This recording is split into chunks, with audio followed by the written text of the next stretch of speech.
Hi, everyone, and welcome to a special council webinar. I'm Katie Oberkircher, Content Specialist on the Market Intelligence team.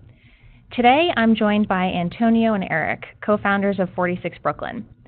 They started 46 Brooklyn to dig into data, really any pharmacy data they could get their hands on, to expose and better understand what's going on with our nation's drug pricing conundrum.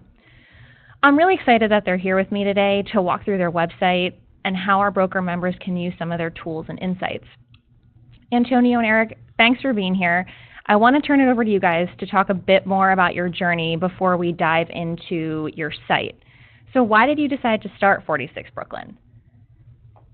So this is Antonio. Thank you, Katie, for the nice introduction. My name is Antonio Ciaccia, and I'm one of the co-founders at 46 Brooklyn. And the reason that we started this website, I was actually, I've done government affairs work for the Ohio Pharmacists Association for several years. And on my end, I deal with providers that are looking to take care of patients and hopefully get reimbursed for the services they render to those patients. And over time, starting in around 2016, I started to get complaints from pharmacists saying that all of a sudden they experienced these weird and unforeseen wild drops in reimbursements through drugs that they were dispensing to Medicaid managed care recipients in Ohio. And, you know, providers complaining about reimbursement is nothing new. However, the volume and the severity of the complaints kind of struck me. Associations are always the complaints department, but this was totally outside of the norm. And so I started asking questions to our Medicaid program to see if something had changed on their end of things. Maybe there was some reasonable explanation that all of a sudden pharmacies saw a 50% cut in their reimbursements. And I went back to Medicaid and they said, no, we don't know. I went back to the insurance companies who ultimately administered the benefits for the Medicaid program, and they didn't have answers either. So we kind of were left scratching our heads, and we didn't really have any answers to why those reimbursements were going down. Well, fast forward the tape, I met Eric Pachman, and Eric at the time was a president of a pharmacy chain here in Ohio, and he was experiencing kind of the same thing. And yeah, I was one of the guys that was actually complaining to Antonio at the time, so that's how we met. So within the matter of about 2 years, from the first part of those cuts to midway through 2018, our pharmacies in the state of Ohio experienced about a 60 to 80% cut in gross margin within the Medicaid managed care program. The alarming thing was that on the other end of the transaction, our state Medicaid program over that time period paid 22% more for the drugs over that time period. So pharmacies saw massive cuts, the state saw massive increases. We were left kind of wondering what the heck was going on. And so Eric, being much more of a data analytics guy than I am, we decided that we needed to start learning. And so we knew that there was a benchmark out there that CMS created to ultimately tell people what the cost of a drug is at the pharmacy. They refer to it as National Average Drug Acquisition Cost, or NADAC. And NADAC is a pricing benchmark for the actual price of the drug. And so using NADAC, you can see on average what the average sticker price that a pharmacy pays for the drug from their wholesalers. So it's a good proxy for what the drug costs, minus whatever margin the pharmacy needs. And then we also found that CMS tracked state utilization data, which is essentially the itemized receipt for what managed care organizations or insurance companies are reporting back to the state as paid for the drug transaction. And we decided that maybe we should stitch those two things together and see what was going on in the middle of the transaction. And what we found absolutely blew us away. There was a growing disconnect between the actual price of the drug and what was being billed back to the state of Ohio Medicaid program. And what we learned was that this problem and this disconnect was not dissimilar from what's happening in our Medicare program and not dissimilar from what's happening with commercial plans as well. The data that we have on our website is a glimpse into the Medicaid aspect of the prescription drug transaction. But as the major PBMs that we've worked with and talked with over our time trying to unpeel the Ohio drug pricing onion, what the PBMs have told us is the business model and the tactics that are utilized in the Medicaid program are not dissimilar from the tactics that are used in other aspects of their business. That's a short way of me saying what we see in Medicaid is likely similar to what employers and brokers are seeing in the commercial space. And with that, I'll have my good friend Eric walk you through some of the charts that we have on our website that help illuminate you on the distortion and disconnect in price in drug pricing. Yeah, thank you, Antonio. And I think one of the things to note, and probably what makes us a little different, is that we are not experts when it comes to this. In fact, if you go back to our research page, which if we're live over here, and you scroll all the way down to the bottom, this actually is kind of like a chapter book. It kind of reads like that, where we start back in July 31, 2018, and we are literally setting out on this adventure to understand what in the world is going on. Why are we seeing such dramatic distortions within generic prices? We had a suspicion. We knew what spread was at the time. We understood about different arbitrary pricing benchmarks for generic drugs, but we didn't really understand, at least I maybe I'm speaking for myself here, but I didn't really understand exactly what the kind of root cause of this kind of cancerous problem really was. And so and this would take a lot of time, but if any of the listeners are interested in doing this, just kind of read from the bottom up and follow our journey as we're learning more and more. And the cool thing, the way that we do it is we do it all through data. I only have 2 years of experience within this industry, so I have to learn everything from data in a very, very fact-based manner, and then constantly challenge what I'm learning with people, with experts that we surround ourselves with. So we're constantly presenting data and then building on the report before, so on and so forth, until we get to where we are right now, where I actually think, still not going to call us experts, but we have a pretty solid understanding of what's going on within Medicaid.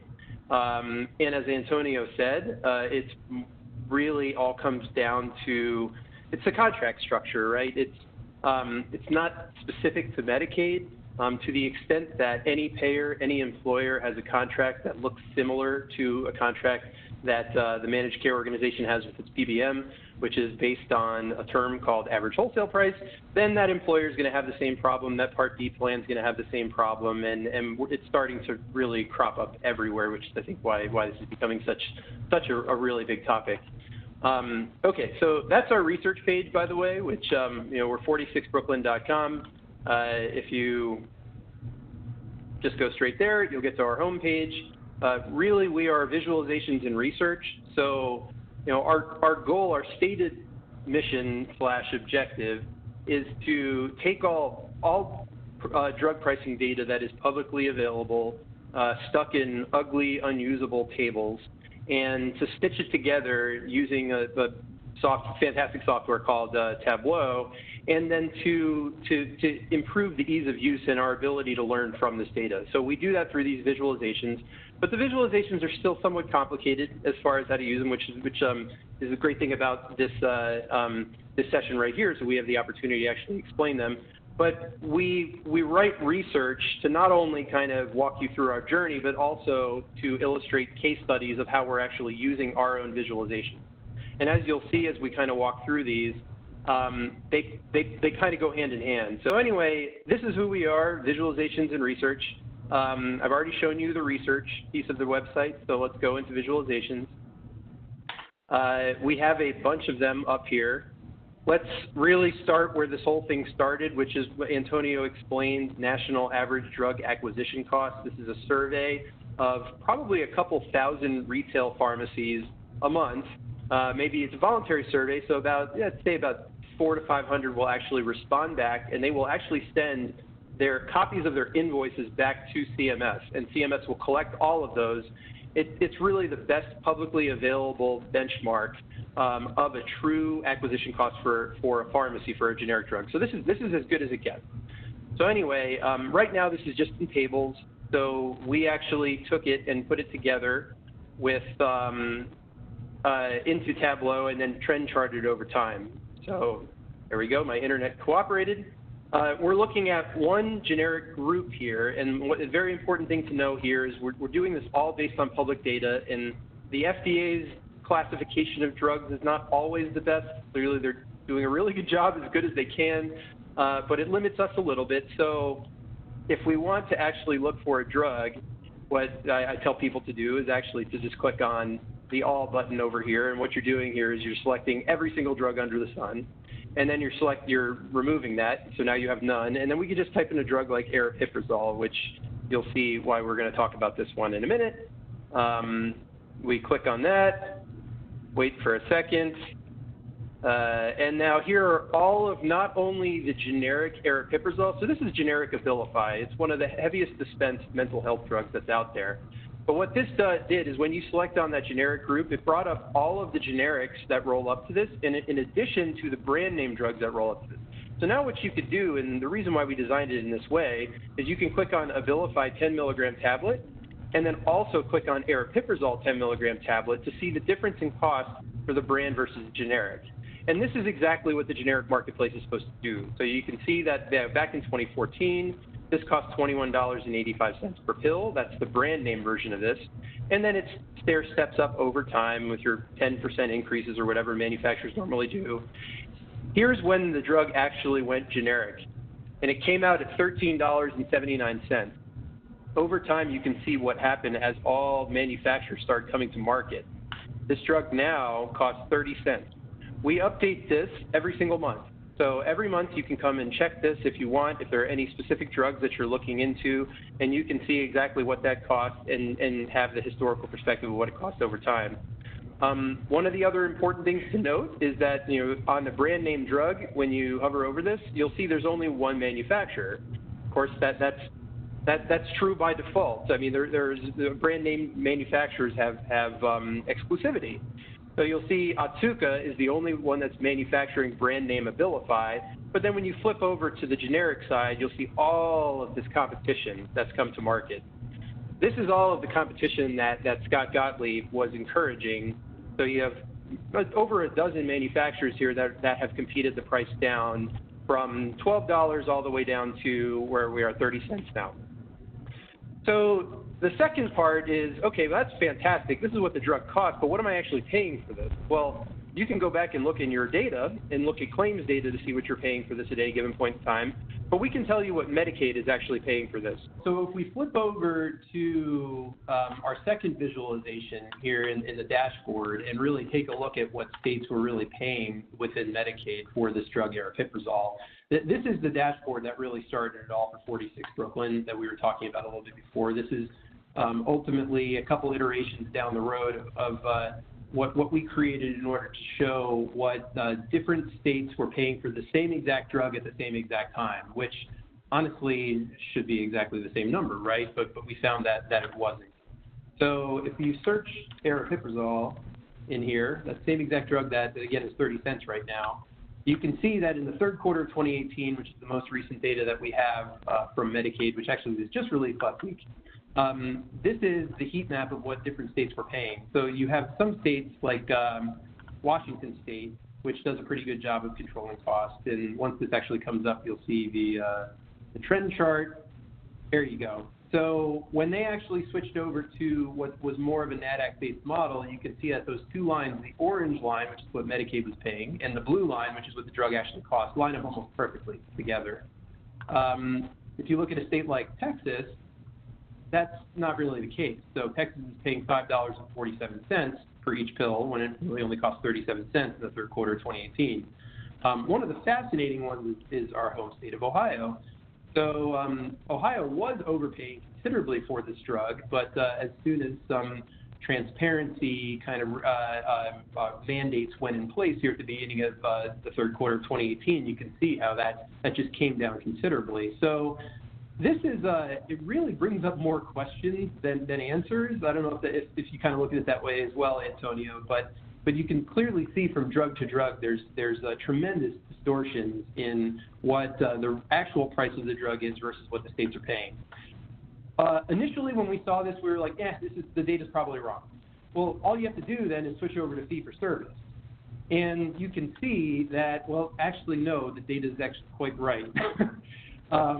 Fee-for-service is unique in that this is a model where the states are forced to pay the NADAC, so the acquisition cost of the drug, plus a fixed dispensing fee. So if you look at the same drug within Ohio, and this started in the third quarter of 2017, you can see how that exact same drug lines up almost perfectly, and the state of Ohio only paid 69 cents for that. And you can see how all of these states are green. All the states are pretty much paying NADAC plus the same $10 cost per prescription, and so this data lines up pretty well, except some of the states that have delayed in their transition. All the states were supposed to do this at the beginning of Q2 of 2017. Missouri didn't do that. California didn't do that, and so the data all lines up very, very cleanly with what we would expect to see. And this really gave us a lot of conviction in that what we were looking at was really something that we could use to really help learn about all these distortions within the system. But the map wasn't really helpful enough, so we have lots of different ways that you can kind of look at markup. One of our favorites is what we call the markup universe. And so what this shows you, and let's look at what it should look like first. So let's take a state, I don't know, Antonio, what should we do? State like Ohio. Yeah. So if we take Ohio, and this is going to look really funky here. I remember managed care in Ohio is a pretty bad one here. And, we'll get back to that in a minute. Fee-for-service. See how the size of each one of the bubbles corresponds to the markup for each script. So this is the total amount that the payer, the state, or if it were you, the employer is paying less the cost of the drug. And so this is the amount of margin that the supply chain is actually taking. Notice how all of these circles are pretty much the exact same size. That's a well-designed program where the incentives are not skewed to dispense certain drugs to your employees over others. Well, when we switch over to managed care, you can see that this is very different. It looks like there's this massive tumor hanging off the side. Well, this is generic Gleevec. We wrote about this very early on. It's an oral chemo treatment, one of the first major specialty drugs to go generic, so this could offer a glimpse of what's to come once all the other specialty drugs go generic. But right now, the state of Ohio is paying a $5,289 markup on this. So it would be interesting for you to search through your data and see how much you're paying for this drug as well. If you look at Ohio going back a little bit, further, let's pull on a couple extra quarters. You can just see that there's massive dispersion. So in the middle, you have these drugs with these very high markups. On the outside, you have these drugs with almost no markup at all. You just hover over anything, and you can see exactly what that markup is. To be clear, this is providing the supply chain with an incentive not to dispense that to your employees, and this is providing the supply chain with an incentive to dispense that to your employees, which we've just really, through our writing, have been just scratching our head and questioning why would the supply chain be designed in such a way to incentivize dispensing of certain drugs. Yeah, this is ultimately, if I'm looking at this from a payer's perspective, the question that I would be asking is why. And regardless of whether or not you're comfortable with the system that you're in, from an overall cost standpoint, these types of trends should be alarming for anybody, because ultimately you're relying on an outside vendor to ultimately arbitrarily and subjectively set price. Anytime that you see a markup as inordinate from, you could have $5,000 versus $1, the question then becomes, well, why are these prices so variable from one drug to another, one state to another? Is the vendor who is setting your price ultimately setting these prices for the right reasons? When we look at state Medicaid programs, I can tell you from experience, the Department of Medicaid in Ohio is employing hundreds and hundreds of people whose job it is to make sure that tax dollars are being appropriated properly. and the prices are extremely disconnected in our state Medicaid programs. And so while I've talked to a couple of employers and I have a good understanding that it's even worse for a lot of employers, I am left scratching my head at saying how vulnerable the employer community must be if our state Medicaid programs can be taken for a ride as much as they have been.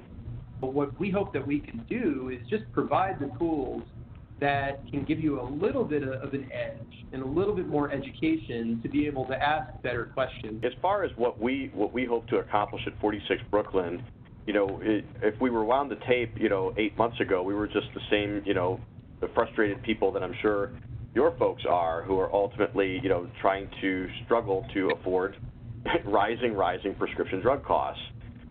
We've spent our time trying to get a better handle on what is going on in the middle of the transaction, so that look, if we have an overall spending problem, we need details, and our work at 46 Brooklyn is really meant to start providing some details, so that hopefully policy solutions, whatever they may be, have better education behind them. And by policy solutions, we don't just mean legislative; we mean policy decisions for anybody who's paying the bill for this stuff. Drugs are really expensive. I think we deserve to know what we're buying. For the first, what would you say, Antonio, 4 or 5 months, we really were focused on the generic side because that's where a lot of these pricing distortions are. It turns out that on the brand drug side, the pharmacy contracts and the PBM contracts, they're actually pretty much the same. And so there isn't a lot of discrepancy in pricing across those two different sets of contracts. Where all the action is on the brand side, of course, as everybody knows, those are rebates. And we just don't have any of that data. None of it's public at all. But nonetheless, at the beginning of the year, there's always talk at the start of the year and sometimes at the middle of the year about how many manufacturers are increasing their list price and by how much. And so Antonio and I talked at the start of the year, and given that everybody was already talking about it, we figured that, let's at least get all the facts that we possibly can get together and put out just a history going all the way back to 2015 of all of the manufacturer price changes on the brand drug side, just so we can be working off kind of a fair and balanced data set to understand what's happening to list price. Again, this doesn't include rebates. But at the very least, we can do a better job of capturing the list prices, which is what we're doing here. So what we're seeing here is, going back to 2015, the total number of price changes that were reported into a public database, which then we kind of gathered and collected and merged together with other databases in order and tried to make it pretty. And this is everything is in chronological order. So the light blue is the start of the year, so you can see this is one weekly update on January 7th, 2015, and then that proceeds all the way through to the end of the year, and then overall in 2015 we had well over 3,000 price increases. 2016, that went up a little bit, and you can see what's happened since then. So we moved into 2017, that came down. 2018, that came down a little bit more, and then 2019 so far in January, the number's been down considerably.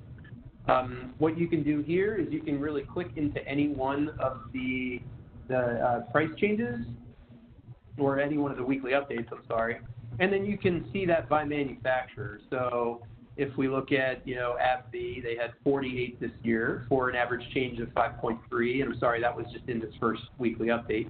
And then if you want to see which one's updated, you can click on that, and it will show you down below all of the drugs that actually work, that they updated this year.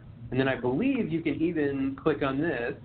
So if we click on let's see if this works, Humira, and then it should give you a history, and there we go. It gives you a history of every time that AbbVie increased that price. So they had 2 increases in 2015, 2 in 2016, 1 in 17, 1 in 18, and 1 in 19. And then you just kind of have to work your way out, and it will unfilter everything. Thank you both so much for your time. I really appreciate you walking through your site and demonstrating how to use these data-driven visuals. The examination of our prescription drug delivery system has come into much sharper focus, and now more than ever, it's really important to try to understand how pricing works. And I think having access to data in this format is, a helpful step in that. So thank you again for your time. We appreciate you reaching out to us, and we look forward to continuing the dialogue. More transparency means more accountability, which means more reform. So we're looking forward to going through this journey with you. All right. Thank you again to our guests, and thank you all for listening. Take care.